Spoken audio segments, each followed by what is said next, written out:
Mapagpalang araw, kaibigan. Ito po ang inyong kaibigan kay Jesus, Brother Manny Bautista. Siya naman po si... Corazon Bautista. Yan. Nasaan tayo ngayon, Ate Ason? Paraiso. Lacson. Yan. Saan? Paraiso, Corner Lacson.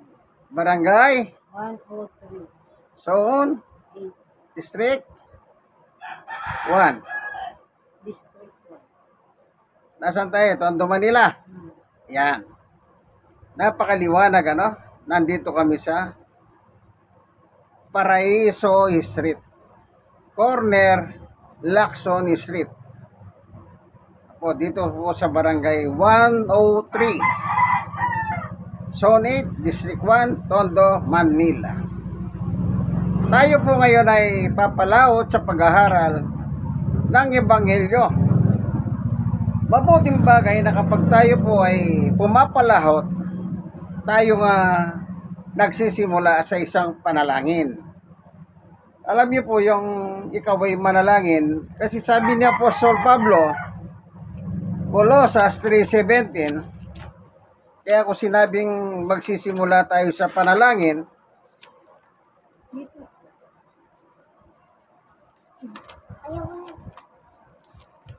kasi po, Colossus 3:17, kung ating babasahin, ganito ang nakalagay. At anuman ang inyong gagawin o sasabihin, gawin ninyong lahat sa pangalan ng Panginoong Yesus at sa pamamagitan niya'y magpasalamat kayo sa Diyos Ama. O, lahat. Sabi ni Pablo, lahat. Ano man ang ginagawa mo, ano man ang sasabihin mo, yan, ipinapasa Diyos mo. Kaya, mabuting bagay ipasa Diyos natin sa panalangin ang ating pag-aaral. Salamat, Panginoon Diyos. Minsan pa, samahan mo kami ni Ate Ason sa aming pagbubulay ng iyong ebanghelyo upang sa ganon, kami po ay maginabang, ganon din ang mga nakikinig, nanonood ng bidyong ito, sapagkat ang iyong salita ay pagkain ng aming kaluluwa. Sabi nga ng Panginoong Yesus, ang aking salita ay espiritu at nagbibigay buhay. Kumbaga sa cellphone, kapag chinyas mo po ang cellphone, dumadagdag ang kanyang power ng kanyang battery. Kaya bilang tao, kapag aming binubulay ang iyong salita, kami ngayon ay nadadagdagan ng aming buhay. Salamat po sa ngalan ng Panginoong Yesus. Amen. Ang ating tatalakayin ay itong nasa Hawit 115, verse 16, 17, 18. Ayon sa nakasulat sa 16, si Yahweh ang may-hari ng buong sangkalangitan. Sangkalangitan, langit. The entire galaxies. Samantalang ang daigdig sa tao niya ibinigay. Yung daigdig, dito tayo nakatira. Pero, hindi ibig sabihin atin ito. Diyos ang gumawa nito. Binigay lang sa atin. Pinagamit lang sa atin. Abang tayo ay may ininga at buhay. 17. Di na siya mapupuri niyahong mga taong patay. Niyahong mga nahihimbing sa malabig na libingan. So, maliwanag. Yung mga nasa libingan, malamig, sabi niya. Kaya po malamig, kasi nga, ang mga tao noon ay nililibing 6 feet below. Natural sa ilalim ng lupa, malamig. Nung araw po, yung pinsan ko, namatay yung kanyang anak sa probinsya. Baby lang, bago silang. Ngayon, nilibing. Pumunta kami sa isang pampublikong libingan, doon na nilibing, at tumukay. Nung lagay po namin doon sa hukay, may tubig yung hukay. May tubig. As in literal, may tubig. Dahil doon sila lagay, kahit may tubig, nilagay po yung yung kabang na maliit nung anak ng aking pinsan. Sabi nung asawa niya, yung bayaw ko, ay ano ba yan, may tubig. Yung lugar na yun kasi, mababaw ang sibol ng tubig sa simenteryo na yun. Kaya sabi ko nga, ayaw mo ba yan? At yung maliligo na siya.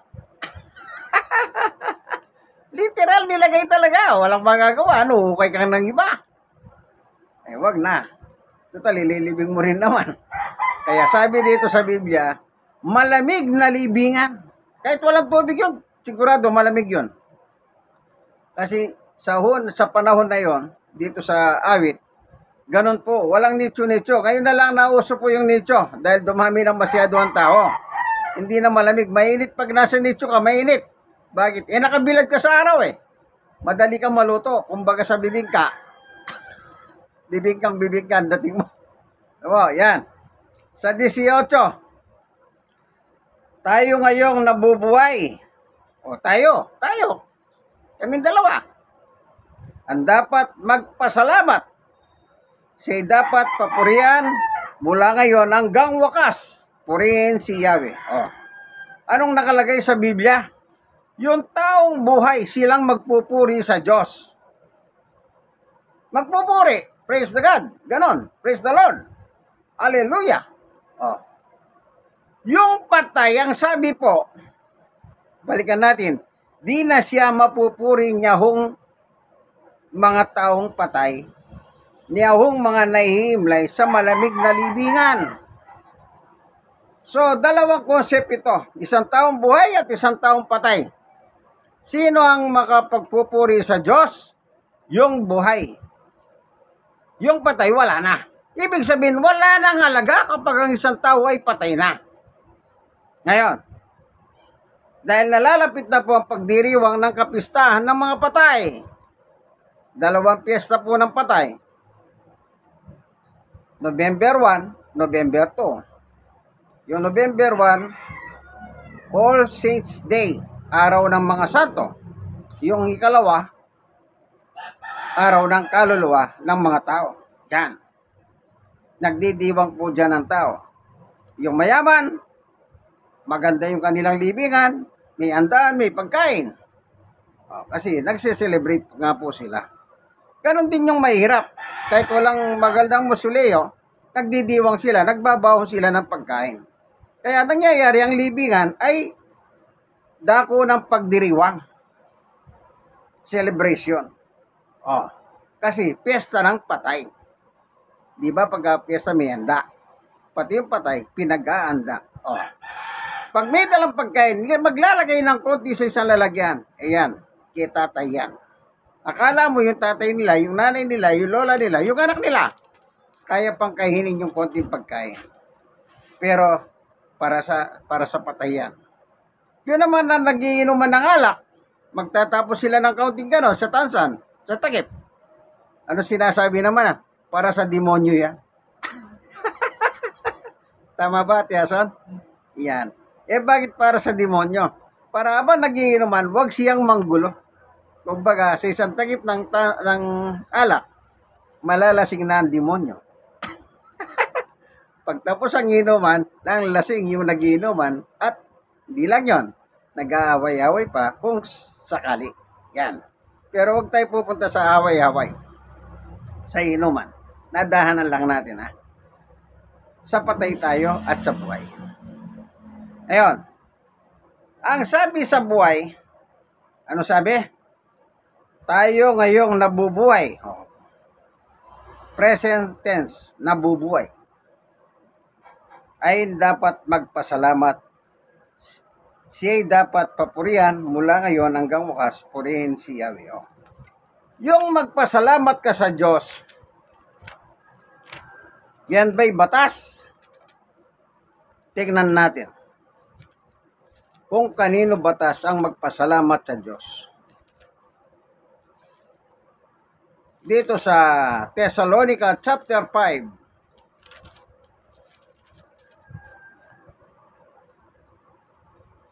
Unang Thessalonica chapter 5 verse, ito po, sa 16, magalak kayong lagi.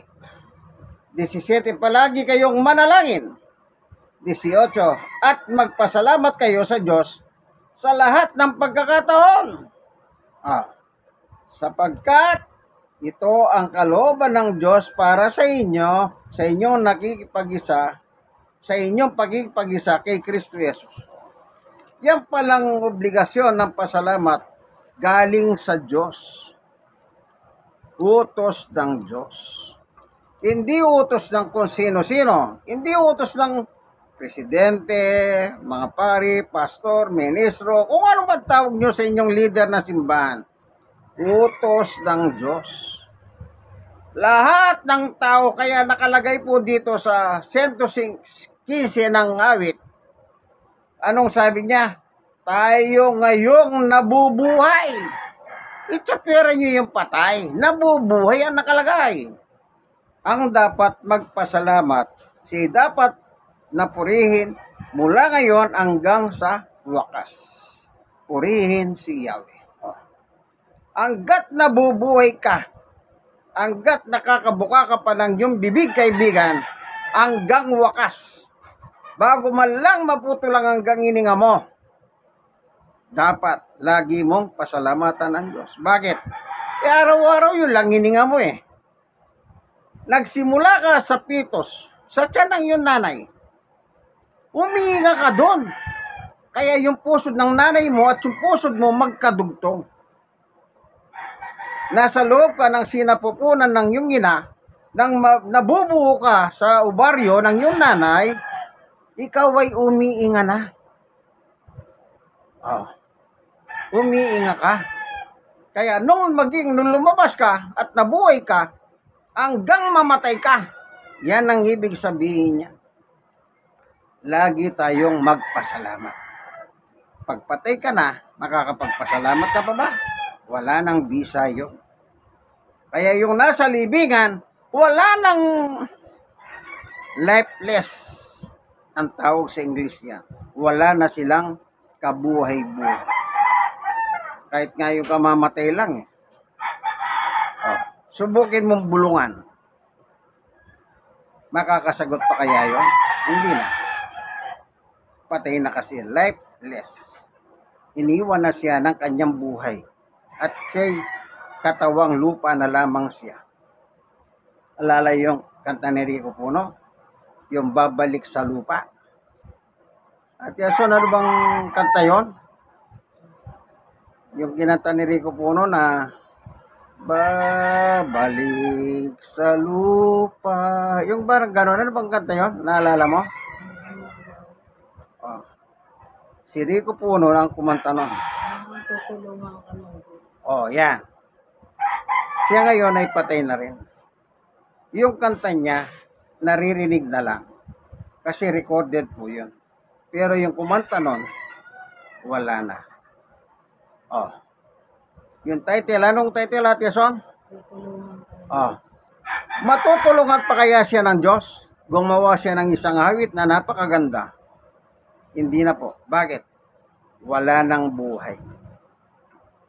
Iliwanag po ng kasulatan between two, isang patay at isang buhay. Yung patay, ang sabi niya, wala na. Wala na. Ngayon, sa aking panunood po sa YouTube, ngayon, lumulutang na po yung mga tinuturo nila sa YouTube. Ang sabi nila, sa Biblia kasi, dalawa lang ang binanggit ni Jesus. Langit, impyerno. Langit at impyerno. Ngayon, merong mga napapanood sa YouTube, mga Catholic defender, yung taga-depensa na simbahang Katoliko. Kung tawagin nila yung CFD, Catholic Defender. Ang mga yon. Sila ngayon ang napapanood sa YouTube kasi nga dumadating ang hundas na doon nila pinapakita na meron pang isang dako liban sa langit, liban sa impyerno, meron pang isang lugar na kung saan doon dadalhin ang mga Katoliko. Kaya nagulat ako kagabi. Kagabi ko lang napanood yun. gumawa sila ng teledrama. Kunwari, yung Defender, yung CFD, Catholic Faith Defender, at kunwari, merong isang pastor. Nagdiskusyon sila. So, doon pinakita ng Catholic Faith Defender na meron pang isang dako.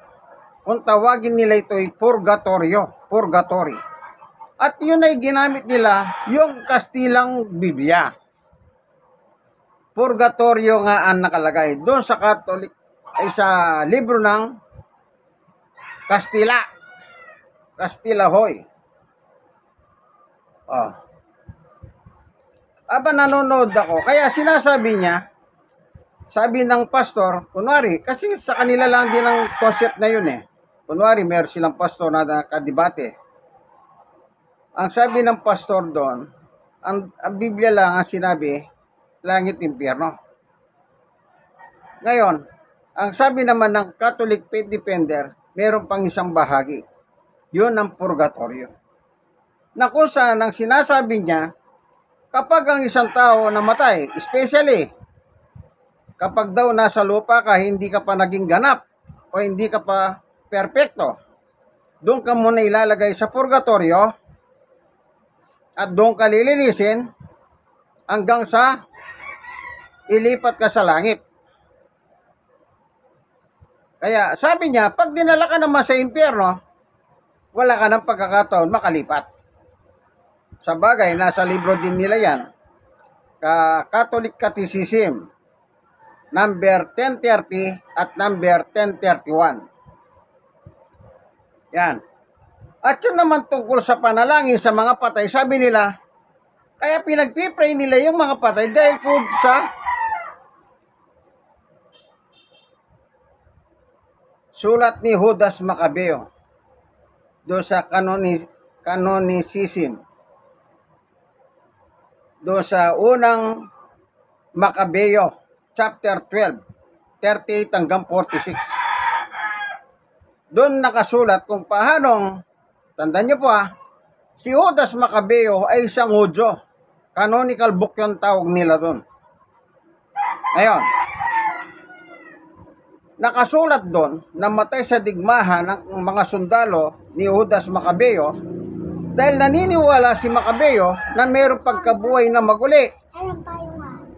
Ngayon, ang ginawa niya, nag-ipon siya ng pera, ginto, pilak, pinadala sa Jerusalem, iandog, para yung kanyang mga sundalo na namatay sa digmahan ay mapatawad ang kanilang kasalanan upang magkaroon sila ng panibagong buhay sa pagkabuhay na maguli ng mga patay. Yung pagkabuhay na maguli ng mga patay, meron sa Biblia. Tingnan natin yung chapter 11 sa pagitan ni Jesus at ni Marta nang mamatay ang kanyang kapatid na si Lazaro. Ano po? Si Lazaro. Meron kasing eksena rito na diskusyon sa pagitan ni Marta. Chapter 11 ng 1. Ito po nakalagay sa 17. Pagdating ni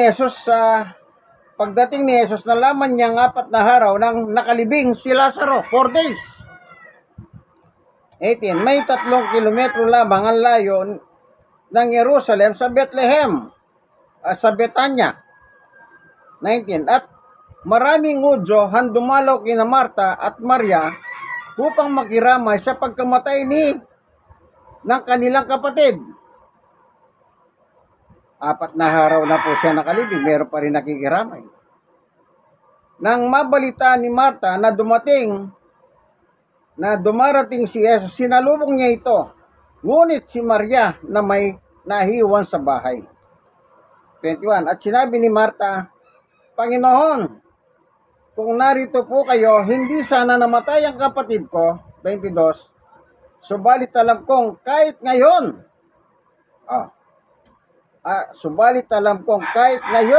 ipagkakalob sa inyo ng Diyos ang anumang ingin ninyo sa Kanya. 23. Sumagot si Marta, alam kong alam ko pong siya'y mabubuhay muli sa uling araw. Ayan. Sinabi sa 25, sinabi sa kanya ni Jesus, ako ang muling pagkabuhay at ang buhay, sino mang sumasampalataya sa akin kahit mamatay ay muling mabubuhay. 26. At sino mang nabubuhay at sumasampalataya sa akin hindi mamamatay kailanman. Naniniwala ka ba sa sinabi ko? 27. Sumagot siya, Opo, Panginoon. Naniniwala po akong kayo ang Kristo, ang anak ng Diyos na darating, anak ng Diyos na inaasahan darating sa sanlibutan. Inyong makikita ang sagot ni Marta dito. Ano po?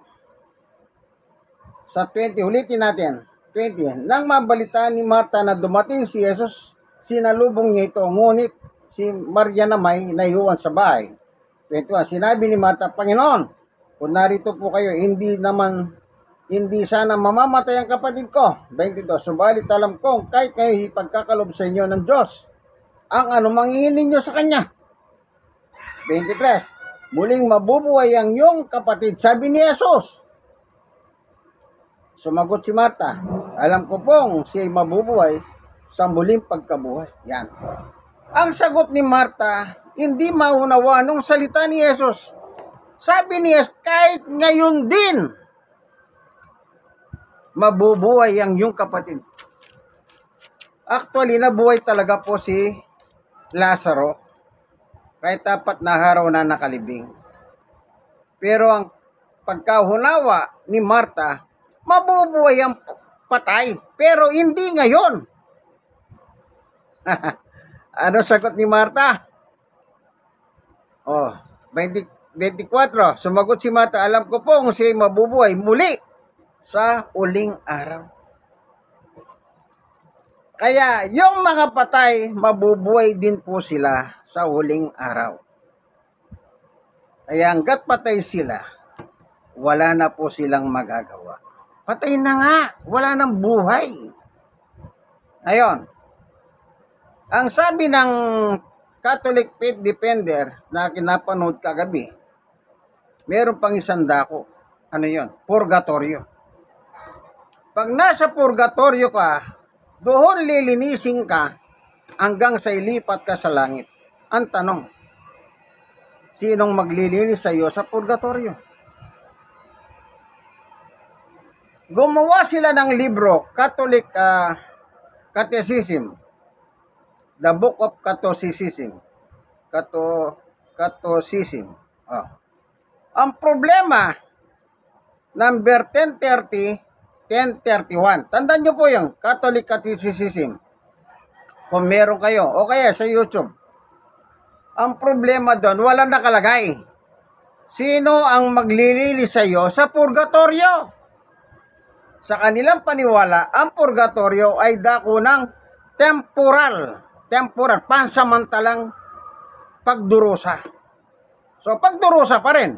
Kanya lang, ang sabi nila, pansamantalang pagdurusa.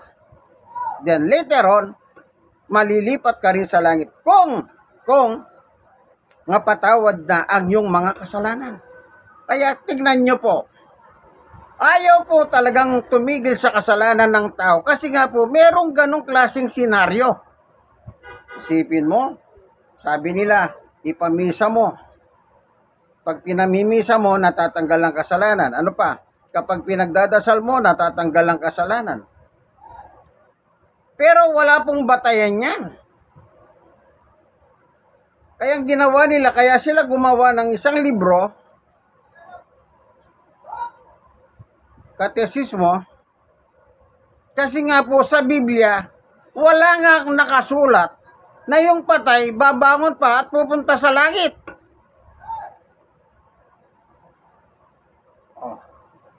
Anong ginawa nila? Gumawa sila ng sarili nilang libro, yung Katesismo. Kaya pag tinanong mo, saan nakasulat? Kukunin niya ngayon yung libro ng Katesismo.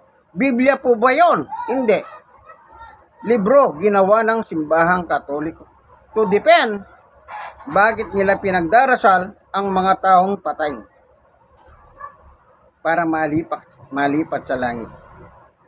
Ang paniwala nila, kapag naniwala ka sa impyerno, wala ka ng pag-asang lumipat sa langit. Kaya kailangan paniwalaan mo purgatorio. Meron kang pag-asang makarating sa langit. Ang problema, sinong maglilinis sa iyo sa purgatorio? Gabi pala. Sinong maglilinis? Walang nakalagay po ron. Dapat sana ang ginawa nila, gumawa na rin lang sila ng libro, ilagay nila doon na ang maglilinis ay si ganito. Para kumpleto. Gumawa ka na rin lang ng ibang sulat, libro. Ba't hindi mo pa kinumpleto? Kaya ang tanong ko, sinong maglilinis sa iyo sa purgatorio? Pwede ka po kayong mag-comment, ilagay ninyo sa baba ang inyong comment. Pero wag lang kayong magmura.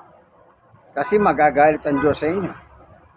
Sa English, ang sabi ng teacher, don't say bad words. Yung pagmumura, bad words. Sa eskwela pa lang, tinuturo na ng mga guro o maestro. Maging sa loob ng tahanan, sinasabi ng mga magulang mo, oy, huwag kang magmura, masama yan. Di po ba? Bata ka pa lang, nirerendang ka na ng magulang mo. Kaya bawal. So, dito makikita natin, hindi na nga pwedeng magpuri sa Diyos yung patay. Sige nga. Sige, pagdasal mo nang ipagdasal. Mabubuhay ang patay na yan pagdating ng araw. Ang bubuhay mismo si Jesus. Eto. Huwag kayong mag-alala. Mabubuhay naman yan. Bibigyan ko yung halimbawa. Halimbawa, isa kang babae. Nilapastangan ka ng kamag-anak mo. Niyurak ang iyong pagkababae. Pinagsamantalahan ka. Galit na galit ka sa iyong kamag-anak na sumira ng iyong kinabukasan at namatay siya. Ipagdadasal mo ba siya para makapunta sa langit? Sa tindi ng iyong galit na ginawa sa iyo, ipagdadasal mo ba siya? Kayo po ang sumagot niya. Ang sabi ng Panginoong Yesus, mabubuhay ang patay. Tama yung sinabi ni Marta, mabubuhay ang patay. Pero mali lang ang kanyang pagkaunawa sa sinabi ni Jesus. Nasabi ni Jesus, ngayon din mabubuhay. Kaya yung kasaysayan sa chapter 11, si Lazaro, Marta at Maria, nabuhay talaga si Lazaro na nakalibing ng 4 na araw. Sabi nga ni Marta, Panginoon, 4 days na po nakalibing, nangangamoy na yan. O talagang mangangamoy na yan, 4 na araw. Pero sabi ni Jesus, Marta, alisin niyo yung takip ng kuweba. Ano sabi ni Jesus? Nalis yung takip. Lazaro, lumabas ka. At lumabas si Lazaro na nakabalot para siyang mamis. Hindi yun ang hindi yan ang hindi ni alam ni Marta. Kaya iba yung concept ni Marta. Ang kanya, mabubuhay sa pagkabuhay na maguli. Okay. Tingnan natin. Sino ang bubuhay sa patay? Chapter 6 ng 1. Sa 20. Ito.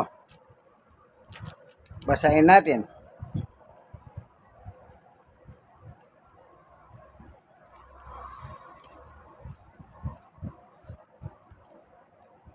Chapter 5. Chapter 6 pala ito. O 5. Sa 25, pakatandaan ninyo na darating ang oras at ngayon na nga, na maririnig ng mga patay ang tinig ng anak ng Diyos. Yung salita ngayon na nga, today. At sino mang makinig sa kanya ay mabubuhay. 26. Kung paanong ang Ama mismo ang pinagbulan ng buhay, gayon din na may sa anak na binigyan niya ng gahanong karapatan, sa ganong pagkarapatan. 27. Binigyan niya ang anak ng kapangyarihan, pumatol sapagkat siya ang anak ng tao. 28. Huwag ninyo itong ipagtakan sapagkat darating ang oras na maririnig ng mga patay ang kanyang tinig.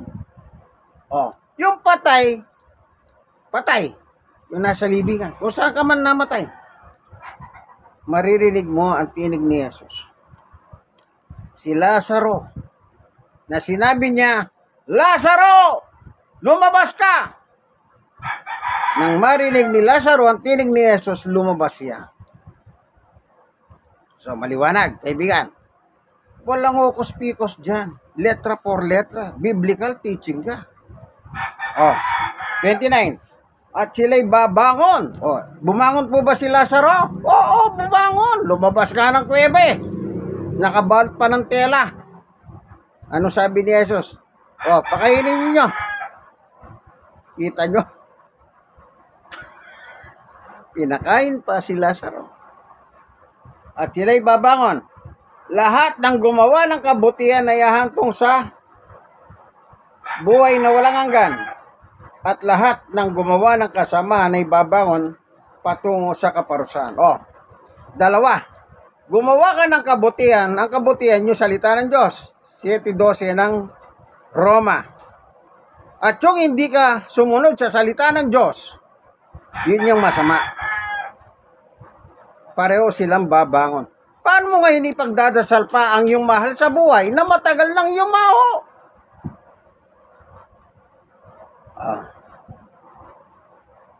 Ang ginagawa nyo lang batayan, yung paniwala ni Judas Macabeo yon.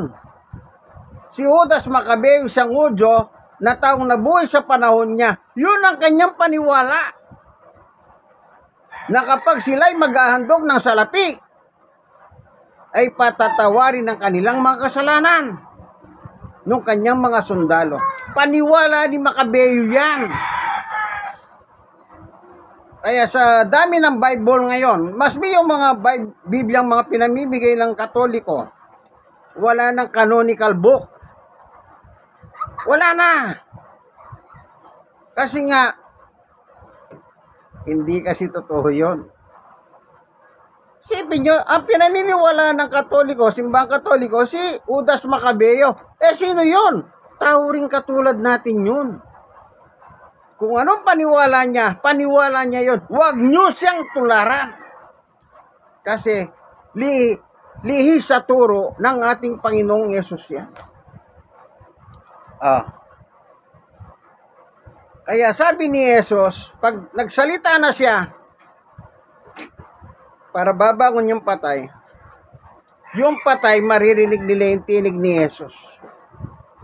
Gaya ni Lazaro, na narinig niya si Jesus. Anong sabi ni Jesus? Lazaro, lumabas ka! At lumabas nga po si Lazaro. Kaya wag po kayong magpalinlang. Hindi naman po tayo naninira ng reliyon, kundi atin lang binabasa. Yung sulat ni Macabeo, paniwala ni Macabeo yan. Hindi sinabi ni Macabeo ang patungkol sa kanyang paniwala na tinuro ng Diyos. Kaya wag nyo na po siyang dipensahan. Ang mahirap po, dinidepensahan pa si Macabeo. Anong sabi nila? Si Macabeo daw, Judas, si Jesus naman ay Judas. Udyo! Hindi Judas, Udyo. Si Macabeo daw, Udyo, kaya si Jesus Udyo rin. Opo, Udyo po talaga si Jesus. Sa laman. Sa lahi ni David. Lahi ni Abraham. Pero walang tinuro si Jesus ng ganyan na. Wala. Kaya nga kayo gumawa ng sarili nyong libro kasi nga wala sa Biblia sa panahon na nangangaral si Jesus dito sa ibabaw ng mundo. Salamat Panginoon Diyos sa liwanag at turo ng iyong kasulatan. Salamat. Kung sakali man po may mga taong iba ang paniwala, baguhin mo po sila Panginoon Diyos. Ikaw lang ang pwedeng magpabago sa sino mang taong nakalihis sa turo at aral mo. Salamat po. Sa ngalan ng aming Panginoong Yesus. Amen. Kaibigan, minsan pa, ito po ang inyong programa, ang tunay na pagbubulgar ng katotohanan ayon sa Poimen Bible, ang Biblia ng mga pastor. Hindi ko po ito Biblia, binili ko lang po ito. Kung meron kayong dito, basahin nyo para makita ninyo kung yung binasa ko, siya rin ang inyong mababasa. Ano po? Kaibigan, isa lang ang ating kailangan. Ano yon? Like. Ano pa? Share ng share. Ano pa? Kayo na mga nasisiran po, ito lang pakiusap ko. Mag-subscribe kayo. Mag-share din kayo. Lalo na kung wala naman pong panluloko ang tinuturo. Lahat ay nasa Biblia. Salamat po sa inyo mga kaibigan. God bless us all. Ako po inyong kaibigan Jesus, Brother Manny Bautista at si Ate Ason. Rason Bautista. Yan. Ang lolo namin ay si Juan. Bautista. Yan, na nasa Biblia. God bless us all. Bye-bye.